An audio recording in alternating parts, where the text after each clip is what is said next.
Corona సమయంలో ఎక్కువ మంది కూడా డయాబెటిక్ పేషెంట్స్ మరి కరోనాతోటి చనిపోతున్న సందర్భాలలో అసలు డయాబెటిక్స్ ఎందుకు వస్తుంది? డయాబెటిక్ మరి మరి జీవితకాలంలో మెడిసిన్ వాడాల్సిందేనా?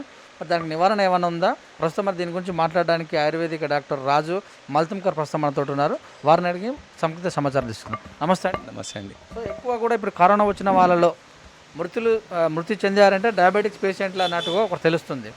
సో ఈ కరోనా డయాబెటిక్స్ పేషెంట్ ఎఫెక్ట్ ఏమో కానీ అసలు డయాబెటిక్స్కి దూరంగా ఉండాలంటే ఏమన్నా సొల్యూషన్ ఉందా ఆయుర్వేదిక్లో? అవునండి. ఇప్పుడు ఈ మధుమేహం అనేది ఎలా వస్తుంది, దాన్ని ఎలా మనం నివారించుకోవచ్చు అనేది ఆయుర్వేదంలో చాలా కుశలంగా చెప్పారండి. ఇప్పుడు ఆ మధుమేహం అనేది మన శరీరంలో ఒక బీటా సెల్స్ జనరేట్ కాకపోవడం వల్ల మనకు ఇన్సులిన్ దాకా తీసుకెళ్తారు. అది అవసరం లేకుండా మనం ఏం చేయాలి, మన ఆహార అలవాట్లు, నియమ నిబంధనలు అవి పాటించాలి. మనం యొక్క ఫస్ట్ మానేయాల్సింది టీ, కాఫీ, కూల్ డ్రింక్. తర్వాత వచ్చేసి చపాతీ, మైదా పిండి, దీని నుంచి దూరం ఉండాలండి. మీరు జొన్న రొట్టె, రాగి రొట్టె, తైద రొట్టె ఇవన్నీ తిన్నారనుకోరి మీ ఆహారానికి చాలా ఉపయోగపడే వస్తువులు ఇవి మీ ఆరోగ్యానికి. ఎందుకంటే దీంట్లో ఉండే పోషక విలువలు మన శరీరానికి కావాల్సిన పూర్తిని చేస్తాయి. అందుకోసమే ఆరోగ్యంగా ఉండాలంటే మీరు ఇవన్నీ పాటించడం వల్ల మీ యొక్క శరీరానికి ఎటువంటి రోగం అనేది దరి చేరదు. ఇప్పుడు మధుమేహము ఒక్కసారి వస్తే జీవితాంతం పోదు అనేది అది అపోహ తప్ప ఇంకేమీ లేదండి. ఎందుకంటే శరీరంలో జీర్ణక్రియ సరిగ్గా జరగాలి. జీర్ణక్రియ జరిగినప్పుడు బీటా సెల్స్ జనరేట్ అవ్వాలి. బీటా సెల్స్ జనరేట్ అయినప్పుడు మీకు ఎటువంటి ఔషధాలు అవసరం ఉండవు.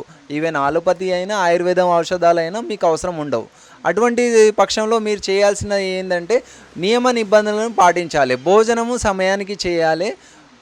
కొన్ని వస్తువులు మానేయాలి. పండ్లు ఖచ్చితంగా తీసుకోవాలి. మీకు రెండు పండ్లు తీసుకోకూడదండి. ఒకటి యాపిల్, రెండోది ద్రాక్ష. ఎందుకంటే యాపిల్ 2600 కిలోమీటర్ దూరం నుంచి వస్తుంది కాబట్టి దాంట్లో ప్రిజర్వేటివ్స్ కంపల్సరీగా ఉంటాయి. ఇప్పుడు ద్రాక్షలో ప్రిజర్వేటివ్స్ లేకుండా అది పండియరు.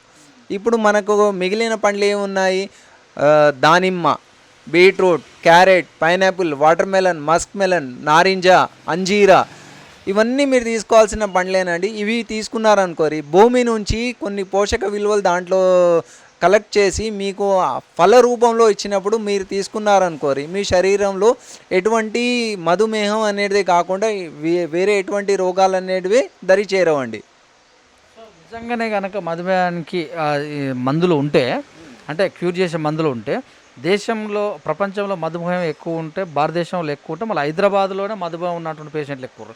మరి వీళ్ళందరిని ఎందుకు నమ్మించలేకపోతే కోట్ల మార్కెటింగ్ తక్కువ అవుతుంది కదండి డాక్టర్లు అంటారు. అవును, ఇప్పుడున్న పరిస్థితిలో మీకు వచ్చేసింది అని ఒక్క విషయం చెప్పంగానే వాళ్ళ మైండ్ సెట్ అలాగే పెట్టుకుంటారు. మధుమేహం వచ్చేసింది, నేను ఇలాగే ఉండాలి. అది కాదండి, మీ జీవన శైలి మార్చుకోండి.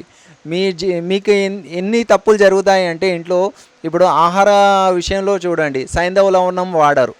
మీరు షుగర్కి రీప్లేస్మెంట్గా మీరు కలకండ వాడండి. అంటే తాటి కలకండ అయినా తెల్ల కలకండ అయినా వాడండి. బెల్లం వాడండి.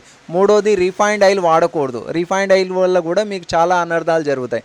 నాలుగోది సిల్వర్ అండ్ అల్యూమినియం వెజల్స్లో మీరు కుక్ చేసి ఆహారం తిన్నారనుకోండి షుగర్ ఖచ్చితంగా మీకు దగ్గర అవుతున్నట్టే. ఇంకా ఐదోది పాల ప్యాకెట్ వాడకూడదు. జెర్సీ పాలు అసలు వాడకూడదు. జెర్సీ పాలలో చాలా విషాలు ఉన్నాయి. మీరు అదే ఆవు పాలు వాడారనుకోరి ఆవు పాలలో మీకు చాలా వరకు పోషక విలువలు ఉంటాయి. దాదాపు అందులో 18 రకాల పోషక విలువలు ఉంటాయి. ఆ పాలు వాడారనుకోరి పాల తర్వాత మీకు పెరుగు, ప్రోబయోటిక్స్ దాంట్లో 36 అవుతాయి. ఆ పెరుగుని మీరు చిలికి వెన్న చేశారనుకోరి 72 అవుతాయి. పెరుగుని మీరు కాచి నెయ్యి చేశారనుకోరి 144 రకాల పోషక విలువలు వస్తాయి. అంటే మీరు సహజ సిద్ధంగా వచ్చే ఆహార పద్ధతులని పాటించాలి. అవి మీరు ఎప్పుడైతే పాటిస్తారో మీకు ఎటువంటి మందులు అవసరం లేదు. ఆయుర్వేదిక్లో అవసరం లేదు, ఆలోపతిలో అవసరం లేదు. ఇప్పుడు నేను ఆయుర్వేదిక్ గొప్పది, ఆలోపతిక్ తప్పు అని చెప్పడం లేదు. కాకపోతే ఇప్పుడు మనం జరిగే సిద్ధాంతాన్ని నమ్ముకోవాలి. ఆహార అలవాట్లు ఎప్పుడైతే బాగుంటాయో అదే మనకు మంచి ఔషధం. సో ఎవరైతే ఇది డయాబెటీస్ ఉంటుందో వంశపారపరంగా కూడా వస్తున్న సందర్భాల్లో ఇంకా పెరుగుతూనే ఉన్నారు. కానీ ఒక తండ్రికి వస్తే పిల్లలు 2-3 ఉంటే ముగ్గురికి వచ్చే అవకాశం ఉంది.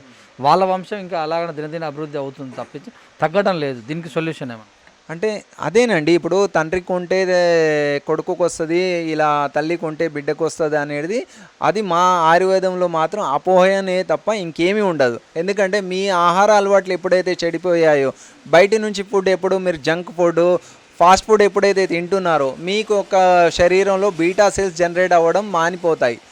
అదే మెయిన్ కారణం అండి. ఇప్పుడు తండ్రి నుంచి మనకు వారసత్వం రావాలే తప్ప వారసత్వంలో రోగాలు రాకూడదు. అవి రావు కూడా. రాకుండా మనం ఎలా చేయాలి జాగ్రత్తలు?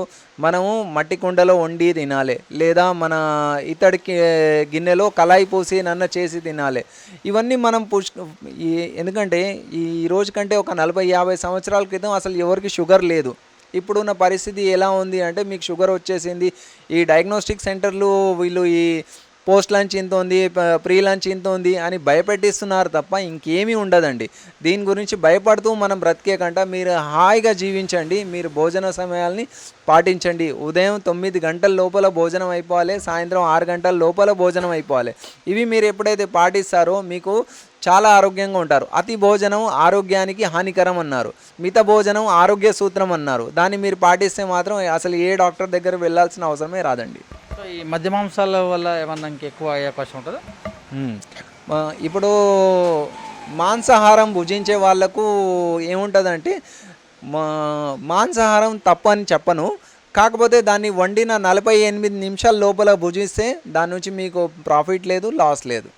అది ఎప్పుడైతే మీరు 48 నిమిషాలు భోజిస్తారో దాని నుంచి మీకు బ్యాడ్ కొలెస్ట్రాల్ ఉత్పన్నమయ్యే అవకాశాలు ఉన్నాయి. ఎప్పుడైతే బ్యాడ్ కొలెస్ట్రాల్ ఉత్పన్నం అవుతాయో శరీరంలో బీటా సెల్స్ అనేది జనరేట్ అవ్వడం తగ్గిపోతుందండి.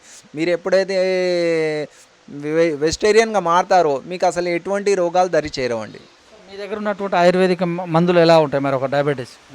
మన దగ్గర ఆయుర్వేదంలో పంచగవ్యాలో మెడిసిన్స్ ఉంటాయండి. పంచగవ్య గోమూత్రం ఉంటుందండి, సప్తరంగి అర్కని ఉంటుంది, సప్తరంగి ఘనవటి ఉంటుందండి. ఇది ఒక శరీరంలో బీటా సెల్స్ జనరేట్ అవ్వడానికి చాలా తోడ్పాటు చేస్తుందండి. ఇంకో మధువేరి చూర్ణం కూడా ఉంటుందండి, ఆయుర్వేద సూత్రం అండి. ఇవన్నీ ఆయుర్వేదం నుంచే వచ్చినాయి. పంచగవ్య అనేది ఆయుర్వేదంలో సమ్మిళితమైన ఒక మిశ్రమమేనండి. ఆయుర్వేదం పంచగవ్య 2 కలిస్తేనే ఈ రోజుల్లో చాలా పెద్ద శక్తిగా అవతరిస్తుందండి. దీన్ని నమ్ముకున్న వాళ్ళు చాలామంది ఆరోగ్యంగా ఉంటున్నారు. ఎవరు అలోపతి మెడిసిన్ వాడడం లేదు కాదు కదా, ఈ మా యొక్క మెడిసిన్స్ కూడా వాడడం లేదు. ఎందుకంటే వాళ్ళు ఆహార నియమాలని పాటిస్తున్నారు. ఆహార నియమాలే మన ఆరోగ్యానికి చాలా మేలు చేస్తాయండి.